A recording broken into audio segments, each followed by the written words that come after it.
আমরা স্কট যাচ্ছিলাম সেই আফ্রিকার জঙ্গল হানা দিতে। তারপর একটা বুদ্ধিমত্তার সহিত পাঠিয়ে দিলাম আম থেকে গাছগুলো পেড়ে আনার জন্য। অতপর এগুলো পানি দিয়ে ধুয়ে অপরিষ্কার করে নিলাম। তারপর এদের গা থেকে জামা কাপড়গুলো খুলে উলঙ্গ করে পানি দিয়ে ধুয়ে ভালোভাবে অপরিষ্কার করে নিলাম। অতঃপর এদেরকে পোস্টমর্টম করে নিলাম ভালোভাবে। আর এতে দিয়ে দিলাম মঙ্গল গ্রহ থেকে আনা সাদা বালু এবং বৃহস্পতি গ্রহ থেকে আনা খয়েরি কালারের বালু, এর বাইরে থেকে সংগ্রহ করা একটা ফল। এরপর দিয়ে দিলাম লেবুর পাতা। বাড়িতে সরিষার তেল না থাকায় হাবিবার নেকা কান্নে চোখের জল দিয়ে কাজ চালিয়ে নিলাম। তারপর এর ওপরে দিয়ে দিলাম দেশি ইটের গুঁড়া। এর মধ্যে দিয়ে দিলাম European sauce, American sauce, Bangladeshi sauce এবং ইন্ডিয়ান সস।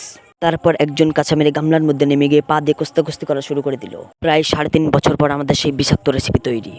1947 সালে সেই খাওয়া দাওয়ার প্লেট পাতালাম, তার উপরে ঢেলে দিলাম এগুলো। ঐত্যগুলো দেখার পর আপনাদের জল দিয়ে জিভ করতে বাধ্য হবে। তারপর সবাই এক মুঠো করে নাকের মধ্যে দিয়ে চিবাইতে বলল, মন লেগেছে, बहुत सुंदर। রেসিপিটা এত টেস্টি ছিল যে লাস্ট পর্যন্ত গামলা নিয়ে দৌড়াদৌড়ি করা শুরু করে দিল। আমাদের ভিডিওটি যদি ভালো লাগে তাহলে অবশ্যই লাইক করে পেজটি ফলো করে রাখবেন।